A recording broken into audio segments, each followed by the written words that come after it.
bank. Window down, yelling out money, anything. Ayy, ooh, got the foot on the gas. Pedal to the metal when I'm getting to the back. Ayy, got the foot on the gas. Pedal to the metal when the lane moving fast. Ayy, ayy, let them all cross. If they hate, then let them hate and make a bigger boss. Ayy. Hey guys, before we jump into the episode, I wanted to let you know it is brought to you by Revenova, the official TMS provider for the Freight Coach. You guys, I've been a broker for a long time, and the tools that are at your disposal with Revenova help you eliminate bouncing between systems, which improves your accuracy when you are managing multiple tasks throughout your workday. Plus, it's built into the Salesforce cloud, so your CRM is fully integrated with your TMS, eliminating yet another silo. In today's day and age, you are definitely concerned about the safety of your data. With Revenova, it's fully protected. They have cutting-edge security that keeps your information safe so you can focus on what matters most, and that's growing your business.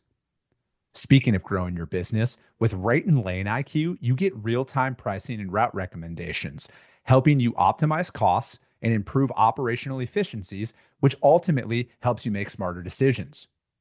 If you are like me and have recurring shipments from non-EDI customers, they have intuitive cloning features that let you easily replicate previous shipments, saving both shipper and carrier rates with just a few taps.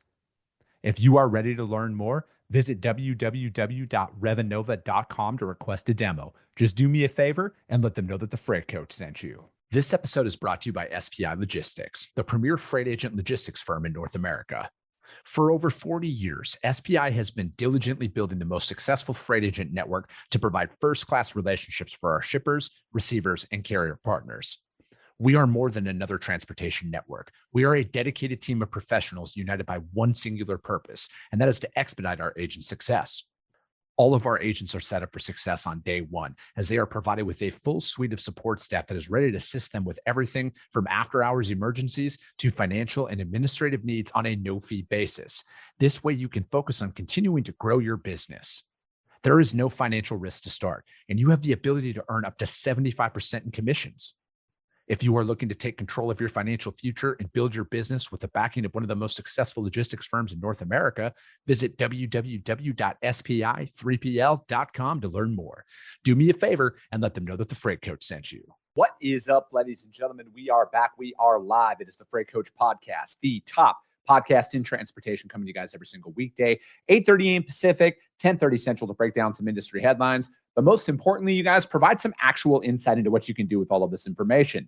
If this is your first time tuning in, welcome. This is the real side of freight, ladies and gentlemen. And I say that before every single show. And what I mean by that is I only speak with transportation professionals because at the end of the day, I want to talk to the right individuals who have done what you're looking to do or who are currently doing what you're trying to achieve. So you can take that information, apply it, utilize it, and see a meaningful difference in your business and your life. Happy Tuesday, everybody. I got a very special guest for you guys. You guys know what to do. It's been almost 1,400 episodes since I've had her on. She was like within the first 5 episodes when I started doing this. I had seen her all over social media. I had reached out. I didn't even really know what a podcast was at that time. And I'm like, hey, can you join my show? I'd love to feature a driver on here. And she graciously said yes. And over these past 6 years, both of our careers have continued to grow and flourish. And I am very happy to welcome my friend, most importantly, Ingrid Brown, back on the show. Ingrid, thank you so much for taking the time to join me this morning. Good morning. I can't believe it has been 6 years. I mean, I remember exactly where I was sitting. I was loading waffles in South Carolina. And I mean, it was amazing. And so much has changed. So much has changed. It's so good to see you, Chris. Thanks for having me again. No, it has. I mean, this time you're behind the desk. You're like you said, you're not loading up. And you've been, I remember our conversation. And it's been, you're right. It's like so much has changed because there was so much going on back then. And I think like taking stock of everything that's happened over these 6 years, it kind of reiterates what I tell people all the time. Like, you guys, there's always going to be something. Right? Like there's always going to be something going on in the market, the industry, that can cause you to take one direction or another out there. And I think that in today's social media world, so many people just chase the moment. They don't take a step and be like, all right, what's the next 5 years going to look like? How can we strategically operate through some of these things? And, I think one thing that I kind of catch the most heat for out there is I tell people, I'm like, you guys, the market's the market. Like, it doesn't matter what goes on. Like, if you're a service provider, you got to find a solution, or somebody will, and you'll lose your book of business like very, very quickly. Exactly. The whole name of the game is adapting. Yes. If you don't adapt to this industry, it doesn't matter what area, it doesn't matter who you are, it doesn't matter what you do. If you don't adapt to the changes and you don't accept the fact that you can adapt, you're not going to make it. There's absolutely no way. Because you know what?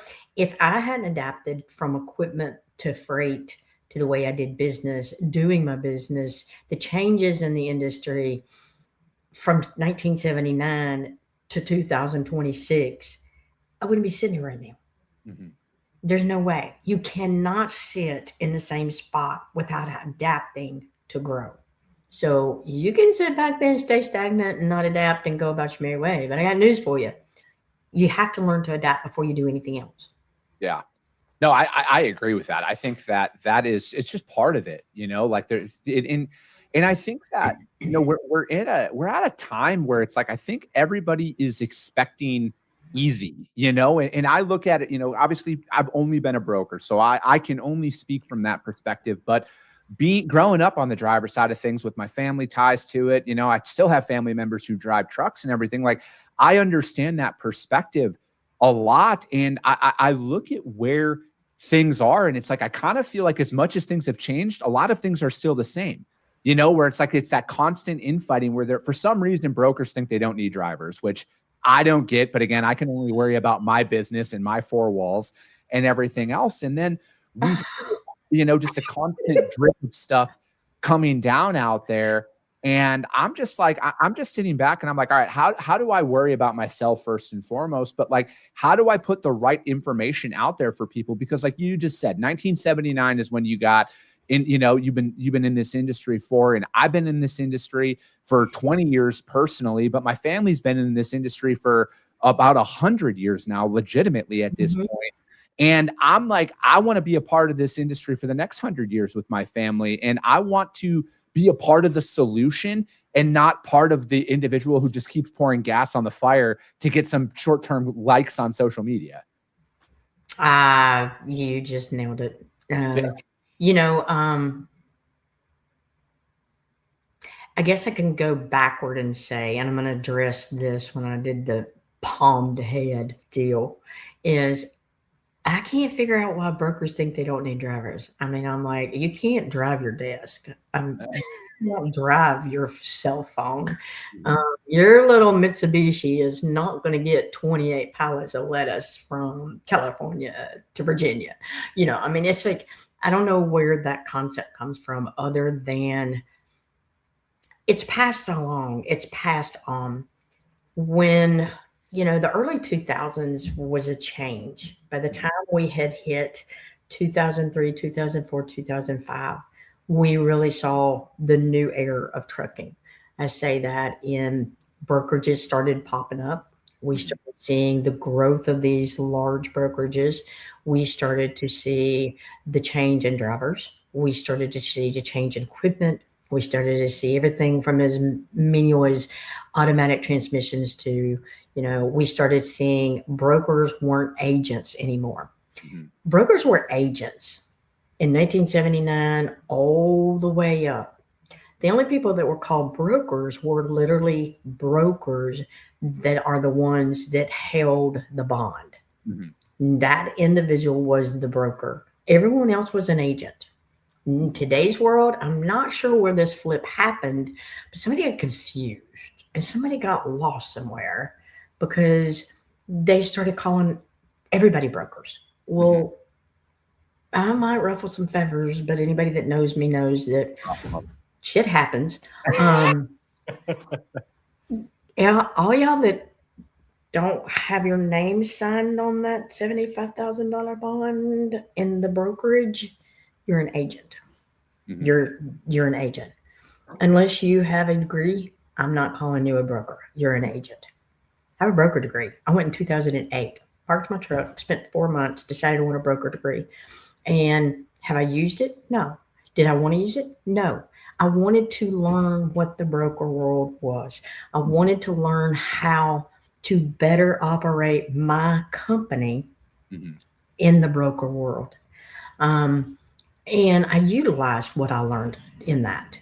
I still have people that are like, "Hey, don't you want to start broker?" And I'm like, "No, absolutely not. I'm good. I'm good on my side." And that's the thing. I hate saying on my side, but today it's like it's been cut down the middle, and it's this big, huge fight and tension, and everybody's at everybody's throats and stuff. And social media sucks. Social media is one of the worst things that ever happened in the means of making things work. Now I know that's like talking in a double tongue here, but it is. It literally is what is making all of the tension, all of the controversy, all of the separation happen is social media and the platforms. You let people get face to face, everything changes. There's always a solution when you sit down and talk about something. You may have the solution not to fix something, but to come to terms with it, to agree to disagree. Social media doesn't allow that. Yeah. It doesn't allow that because two people aren't communicating. Two people are within millions of people communicating. And millions of people have no business in those conversations of the two people that need to communicate. So the breakdown of communication, the outreach of too many people in everybody's business, and also people not dealing with their own business without feeling like they have to drag somebody else in it. Yeah. I'll message you and tell you to come and you jump in on this and we'll build a team of, this is just stop. Yeah. Just everybody stop. So I could go on that for days, but the thing is, the industry that's changed so much, Chris, is not just communication. And don't get me wrong, social media has been amazing for networking. It's made the friendships. Look at us. I mean, look at the communication where I didn't have a cell phone. I had a CB radio and an AM radio. That's all she wrote from North Carolina to California. So that communication is huge. You look at the good things that come from that. There are amazing brokers. There are amazing brokerages. There's amazing agents and brokerages. I feel like that there's not enough education in brokerages. People don't realize what drivers do. People cannot answer, okay, I got a driver that's crabby as it can be with me, and I got a driver that won't cooperate with me, and I can't get communication. Okay, so let's go the positive route with this if you want positive returns from it, instead of the negativity that we all seem to be finding in every platform that you look at. So I think there needs to be more education by the brokerages to these people. You don't just throw people on there, because to me, it's almost like when I used to see at 10 o'clock on TV and there was the car salesman that is now got an 800 number you can dial in and you can purchase this car. Yeah. Well, and so the communication, just that gap has really, really fallen. So I feel like that the communication, the adapting, and also deciding that, guess what? Not one of us is really that important in this industry. We all are important in this industry. I agree with that, Ingrid.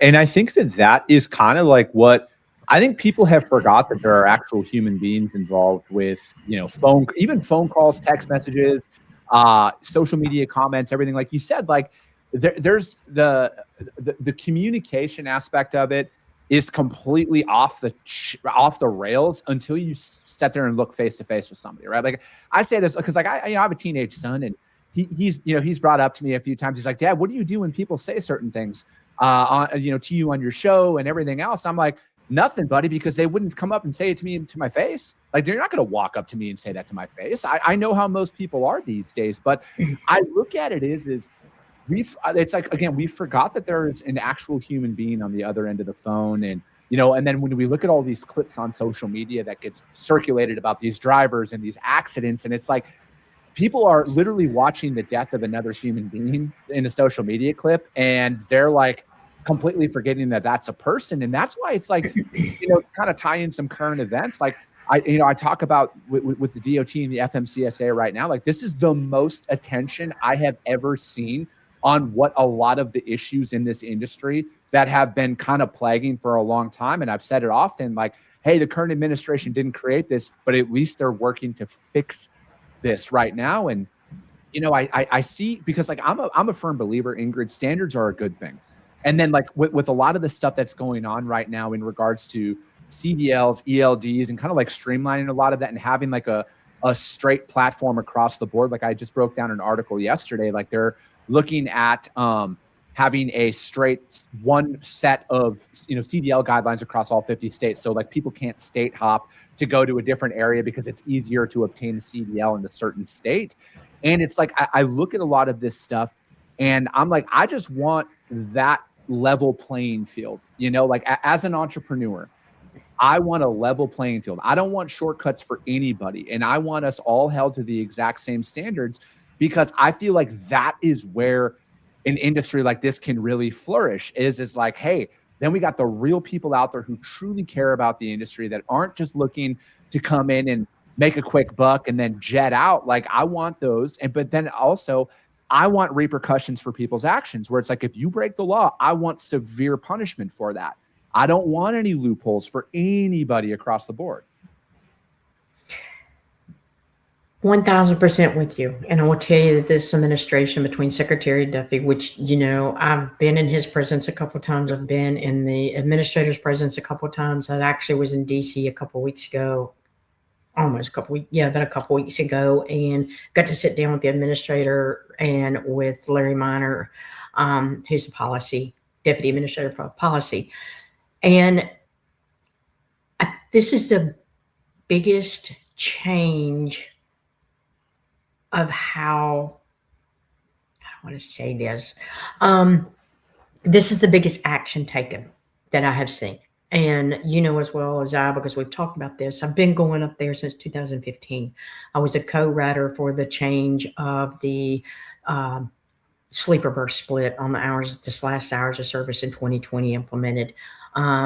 So on policy, I literally was sitting there, and we were laughing the other day because I looked at Larry and I said, do you remember when I walked in here in 2017 and I threw every one of y'all a paper logbook, and we sat there and filled out logbooks with what you were looking at to see how that will affect, how could somebody, misuse it? How can this benefit somebody? We looked at all those stages, and I said, until you sit down and write this out yourself as a driver would do and see what it looks like, you're not going to understand it. You can talk all day.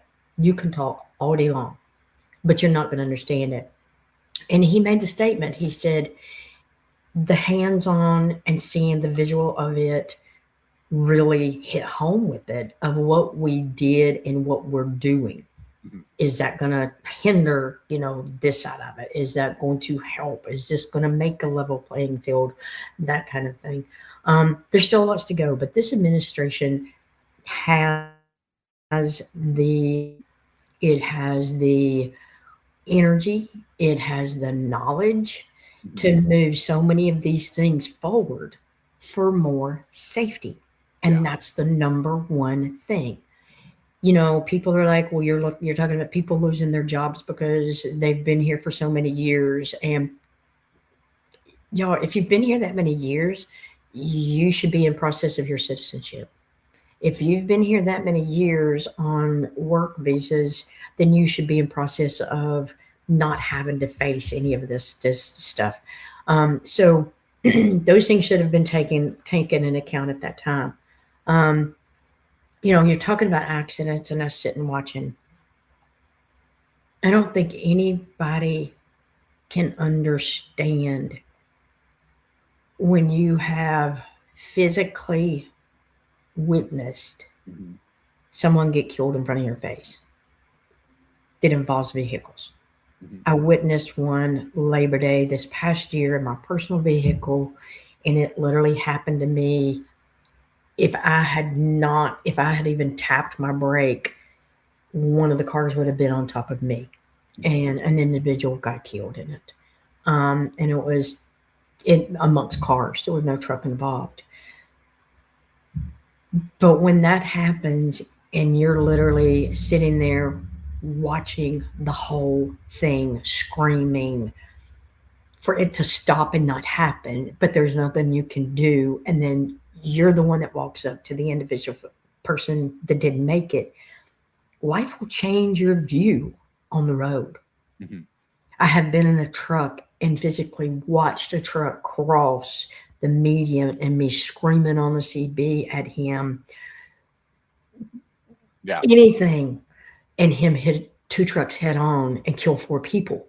Mhm. And when these things happen, you can read it in social media all you want. The reality is life. Mhm. You may think, and people may think that it's not as much as social media makes it. I think about it every day. Yeah. I mean, I remember the first time, like I was literally, I think I was like 8 or 9 years old, and I still have this vision in my brain talking about this because I was riding with my dad at the time, and we were pulling up, and there was an accident, and I saw a tarp draped over a body, legs sticking out of the bottom of the tarp. I'll never forget this. And it was clearly a driver who got out of his truck on the side of the road, and then a car hit him going Lord knows how fast. And I just was so. I mean, again, I'm almost 40, Ingrid, and I still remember this like Yeah.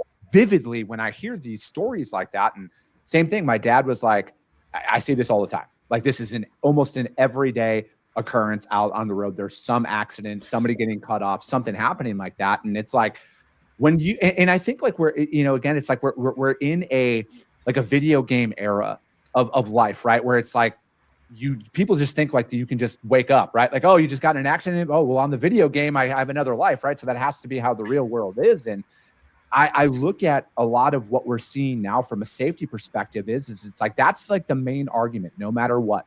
We have to improve safety. We have to keep our roads safe. But most importantly, we have to make sure that the people who are operating trucks out there on the road receive the exact same training and the exact same certification in one state that they do in another, so they can't find these loopholes. And I think like that's the one thing for me that I see out there that Secretary Duffy and the DOT is doing, that I'm like, I think that's the logical first step of like, we got to level this out and close any state from getting any way around to where people can exploit that, right? Because it's like, I look at the operators out there who are able to operate illegally.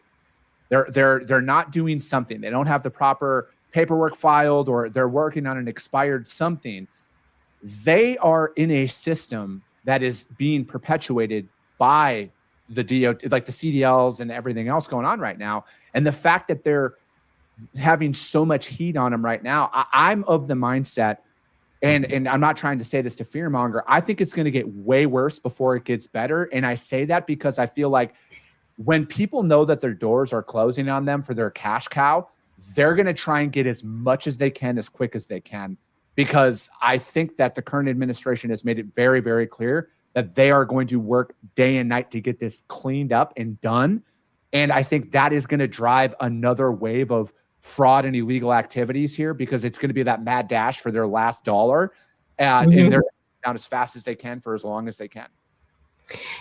That, and the thing is we can worry about paperwork all day long. We can worry about who has a license in their hand and who isn't registered and who doesn't know who is. We see it all day long. I sat in Vegas here back in October and videoed it. I actually have it videoed, but as you notice, I didn't put it on social media. Videoed it because nobody would have believed of two trucks pulling at the front door of the Petro and them changing everything, license tags, numbers, a whole bunch. But here's the thing: you can have the paper all day long. You cannot have stuff filed. It comes down to what's happening on the highway. Mhm. If you have not looked, there's a program called FMCSA has Our Roads, Our Safety. That's one that I was in 2019, still am and still active. They have stakeholders. So anybody watching this can become a stakeholder if you're an association, a company, or anything to support the Our Roads, Our Safety. It talks about commercial motor vehicles maneuvering and working around the general motoring public. Doesn't matter if it's a bicycle, a human, a motorcycle, a bus, a truck, but it's about working and driving. What we're looking at here is there has to be implementation of law enforcement to get these guys off the road. You could take their license from them. How many people, when it comes to the fact that they need a paycheck, are going to push their limit to go make a paycheck because of a piece of paper or a card in their hand that says whatever? Yeah. That says IB drives a truck. No, the thing is these people are still going to be on the highway. All of the meetings, all of the paperwork, all of the social media, all of this can go all day long. The bottom line is you've got to get them off the road. And Yeah. states are the ones that have to do that. Correct. That's not across the board through government, FMCSA, all of that. They can tell the states what they need to do, but states regulate their operations on that. Yeah. And Oh, until I agree. that action's done, this is going to be great, but that action has to be done. That action has to be enforced.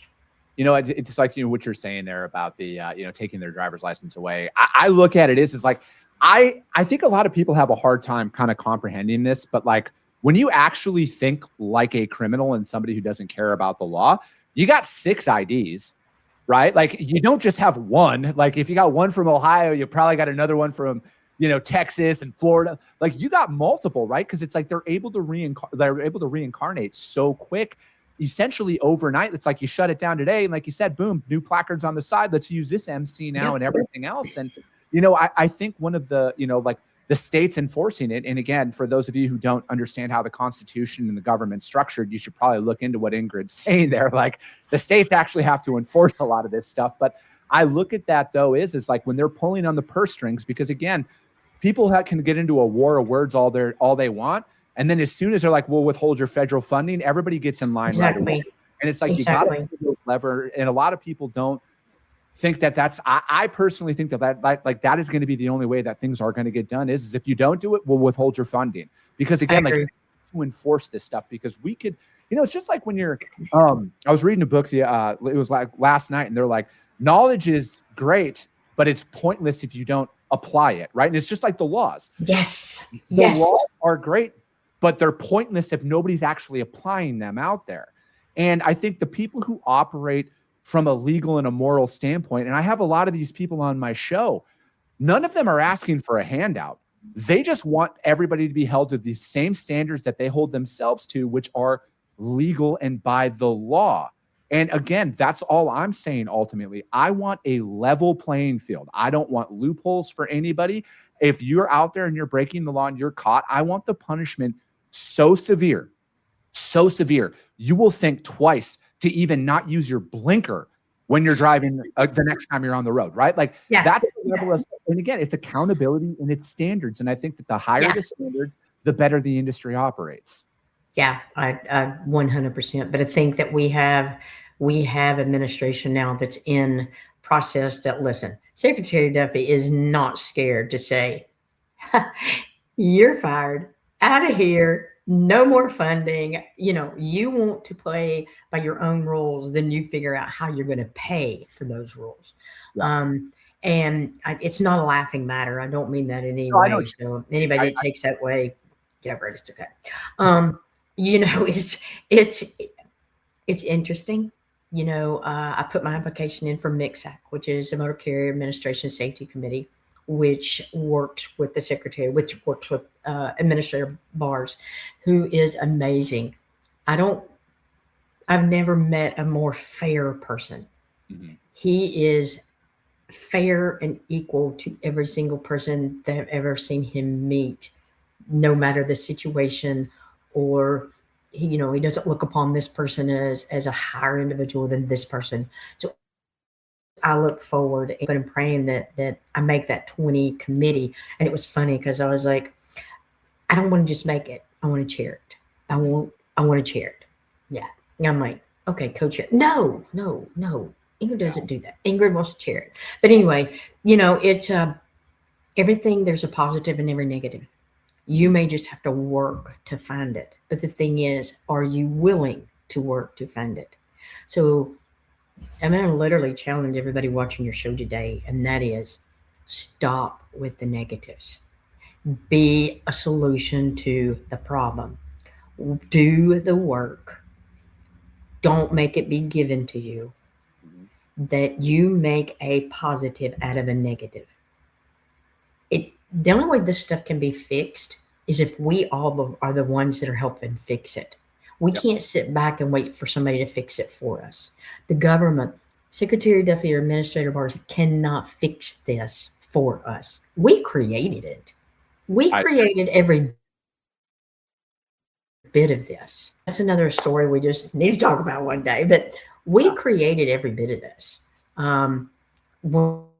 When everybody blames the government for the entries, I'll agree with the way the entry was done under that administration at the time. But you got to figure, not a one of us stopped it. Not one that's on the road driving, parked beside one of these people that's dangerous, that in a dock. Not one broker pulled that driver off a load because he couldn't speak English and he knew that he didn't understand directions and load information, let alone understanding driving on the highway, and never thought that guy might be by my wife and my children later on, or they might be by my husband going to work later on. No, people created it by allowing it and not saying anything to the correct people to do it. So if you got something to say, send it to the people that matters and can do something about it. But at the same time, keep it positive. Don't be a pain in the butt and say the wrong things and get mad and get angry and throw fits and talk all bullish on social media. Fix the problem properly. I agree, Ingrid. And this freaking flew by. I hope you will come back on here at some point this year. I'm not going to wait 6 years to get back on. But no, Ingrid, I appreciate your perspective on this, right? Because it's like, you can't posture experience. You can't, and that's like, we're in that environment so much right now. And it's like, as much as my business and everything that I built off of social media has been great, it's also like, I see all sides of it. And I want more people just to be like, hey, you know what? Like, be a part of the solution, no matter what. Like, you can point things out for what they are, but you got to be a part of the solution, because like I said, my family's been in this industry for almost 100 years. I hope it's in it for the next 100 years. And I just want everything that I release, to the best of my abilities, to be a part of the solution. And that's it. So Ingrid, go ahead. I was going to say one more thing. Always remember that just because experience and expert have the first letters the same, nobody's an expert. I agree. Just because you have the experience. Every single person has experience that they can share. That does not mean that you're an expert. So remember that. And I guess, yeah. All right. I've had a blast. I want to come back. You will. I will be in touch. We're going to get you back on the show. But that's going to be it for today, ladies and gentlemen. If you got value in what you heard, which I know you did, and you're not subscribed, subscribe to the show, you guys. And if you're feeling ambitious, rank it on iTunes and Spotify, because if you see value, your network's going to see it as well. I appreciate you guys. I love you guys. And we'll be talking to you soon. Came back with a bang. Window down, yelling out money, anything.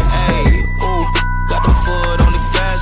Pedal to the metal when I'm get to the back.